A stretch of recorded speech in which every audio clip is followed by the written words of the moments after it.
The Fed15 podcast is presented by Serving Those Who Serve, a financial planning practice serving federal government employees and retirees all over the country.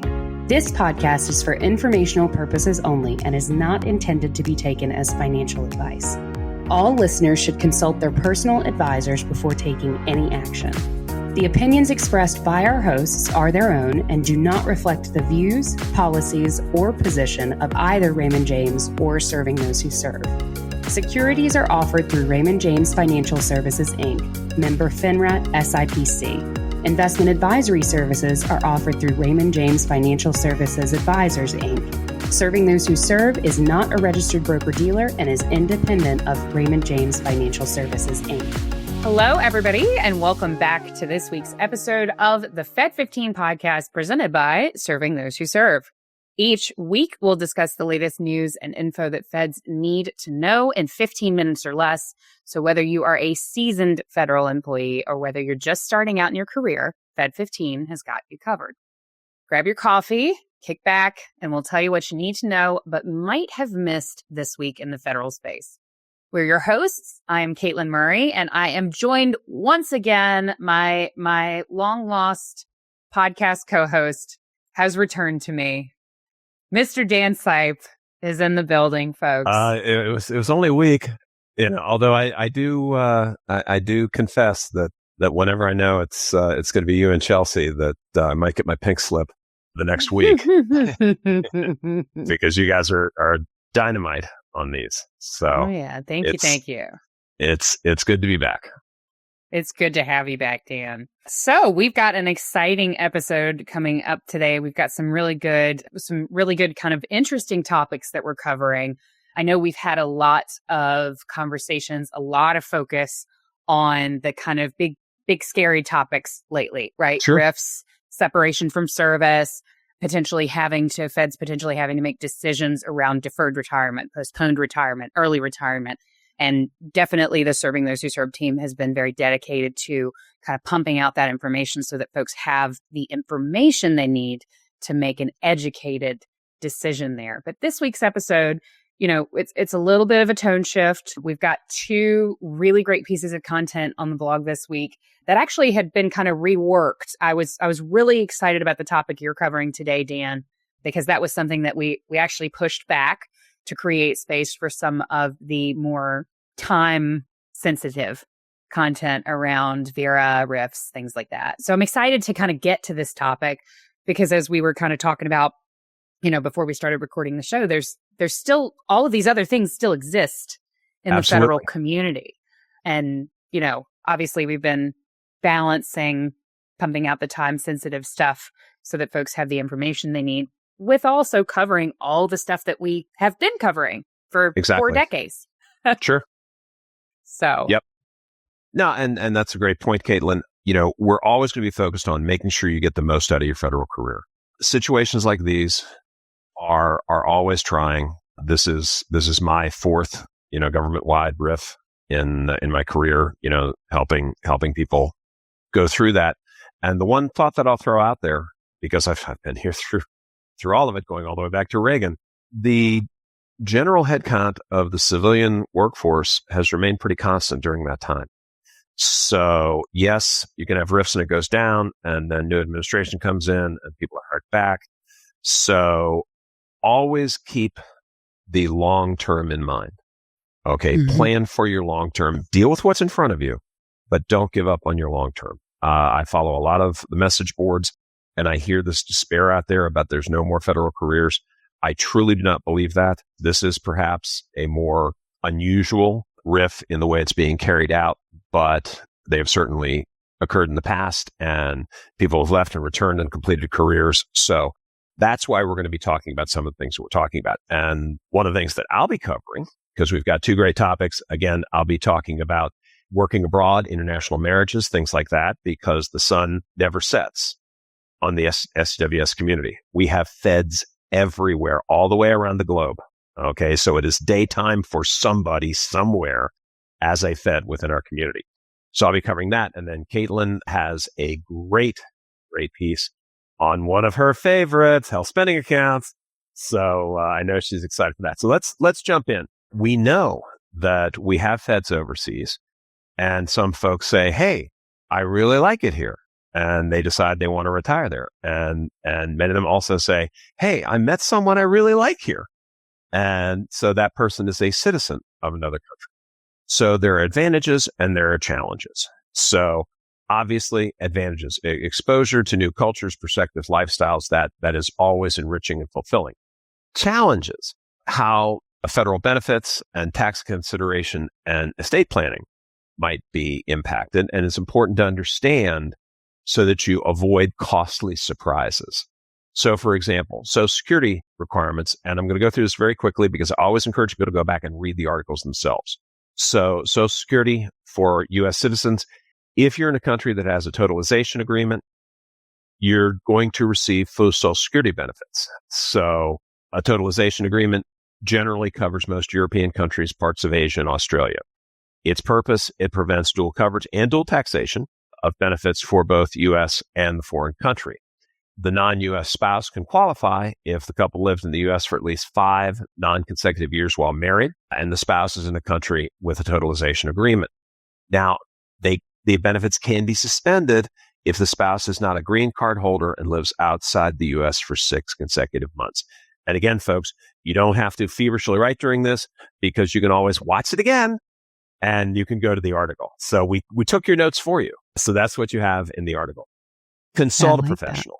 Consult a professional. CFPs are great for that, to talk about the specific of Social Security survivor, retirement, disability benefits based on your country of residence. You can also, if you want to do it yourself, you can go to the SSA website and they have a screening tool for that as well. Income tax implications. U.S. person status. So that would be a U.S. resident or U.S. citizen or resident alien. They're taxed by the U.S. no matter where they live or work. U.S. citizens working abroad in countries with a totalization agreement will have Social Security, Medicare wages deducted from their wages. So that's nice. That keeps continuity there. And the same applies for working in a foreign affiliate of a U.S. company under a voluntary agreement with the U.S. Treasury. Dual taxation, need to be careful because you could get caught up in paying income taxes to both the U.S. and the foreign country. You need to know a foreign income exclusion may apply. So if eligible, the income you earn in the foreign country might be excluded from U.S. tax return to avoid dual taxation. Getting to taxation of Social Security benefits. U.S. residents' Social Security benefits are taxable, but likely won't exceed 85% of the total benefits. U.S. persons abroad, same treatment. Foreign spouse, Social Security survivor benefits taxed at 30% flat rate on 85% of the benefits. Again, remember, we took your notes for you. So that's in the article. Estate planning. This can really, really, really get convoluted. Okay. So international estate planning, much more complex because of different rules that countries have regarding probate, gift taxes, inheritance. Some countries automatically allocate assets to next of kin, limiting control over the asset distribution. So it is essential to understand the rules in both the U.S. and the foreign country. This is a real measure twice and cut once situation, folks, before you make that final decision. So know what's involved. I would go so far, Dan, on the estate planning front to say if you are a U.S. citizen who is living abroad and you have not consulted with an attorney on an estate plan, you do not have estate planning documents in place, please, please, please make the time to Absolutely. do that, because the layers of complexity that get added there if you're a U.S. citizen living abroad from an estate planning standpoint, it's really important that you've kind of got that worked through with somebody who's qualified to advise you on that. Could not have said that any better. And that was actually kind of the wrap up to what I was talking about. Sorry, Dan. No steal, no thunder, no problem. As long as it's there for the feds, that's all I care about. So, Katelyn, tell us about HSAs. All right. Well, if you're a regular listener of this show, it should be no surprise to you that I have a bit of a love affair with HSAs. They are very cool accounts that, unfortunately, folks, a lot of the time, you know, when we're talking with clients who are just coming in, kind of onboarding with the firm, they don't know about HSAs They don't know what these accounts are. They don't know how they work. They don't know the value of them. They may know that they exist. A lot of folks get them confused with FSAs, flexible spending accounts, and they are totally different. So just as a recap, I know we've covered this on the podcast before. The FSA, the flexible spending account, that is a use it or lose it situation. You are very limited as to what rolls forward, and those funds are not invested. You can make pre-tax contributions to it, but those funds are not invested. They are intended for you to use in that calendar year on your healthcare. By comparison, an HSA also will allow you to make pre-tax contributions. However, the real value of the HSA is that there is no use it or lose it provision. You can, for example, fully fund an HSA every single year. There is an investment component, so you could invest those funds for growth and then not use your HSA at all. You can fully fund that thing, take no distributions, invest those funds, and then give them, several years to several decades to grow for your benefit. Now, you might say, well, Katelyn, why would I put money into an HSA and not use it for my healthcare spending? It's in the name. Yes, Katelyn, why would I do that? Right. It's in the name. It's a healthcare spending account, Katelyn, not a healthcare investment account. What are you doing with your wacky self? So the reason that has an attraction to fund an HSA and not take distributions to pay for your current healthcare expenses is because of that investment component and because of the taxation of HSAs and how taxes work. So with an HSA, when you put the money in, you put it in on a pre-tax basis.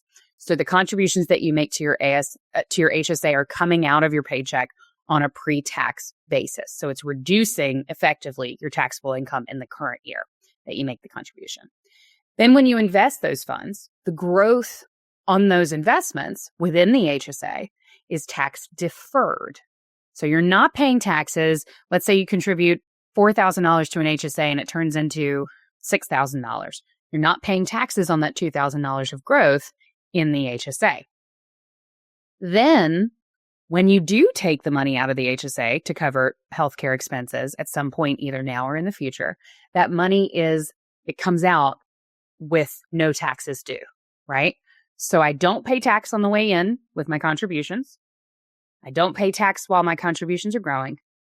And if I use it for qualified healthcare expenses, I don't pay money when I take it out, whether that's now or whether that's in the future. So, of course, funding that account, giving it several years and to several decades, like I said, of compounding interest can create a really powerful account dedicated to healthcare spending at the time that you retire. And you guys know, I've said it before in the podcast, one of our number one expenses, the number one expense for Americans in retirement is healthcare, right?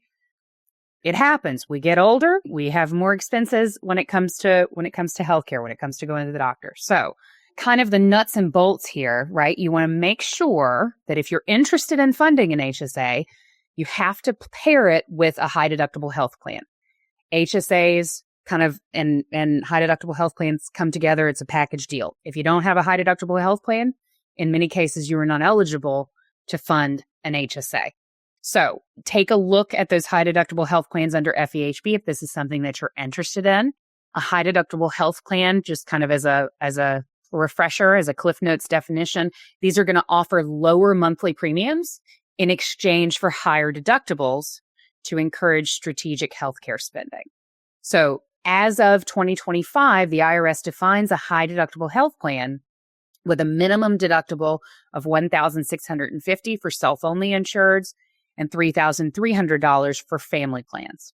And the maximum out-of-pocket with these plans, it's $8,300 for self-only and $16,600 for family. So I want to take a moment here.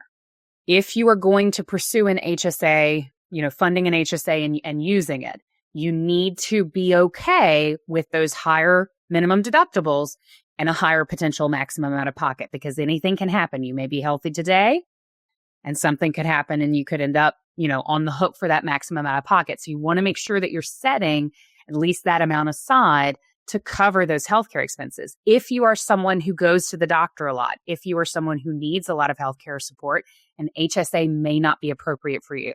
And certainly the strategy of funding it and not using it investing it may not be appropriate for you. So you're always going to want to work with a qualified advisor who's familiar with your specific situation and all your financial context to help you shape this strategy.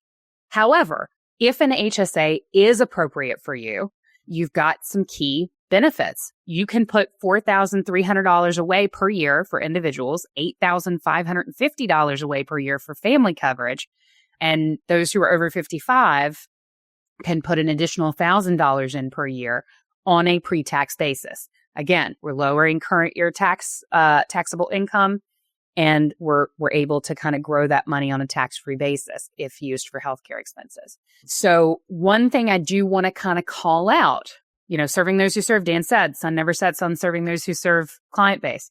Our folks are in every state, and states do vary on how they handle taxing HSA contributions and earnings. So if you are somebody who, first of all, become familiar with your own state's protocol on taxing HSA contributions and earnings and distributions. And then two, for my folks who are planning to relocate in retirement, you're going to want to kind of look at how does this new state tax that income from that HSA.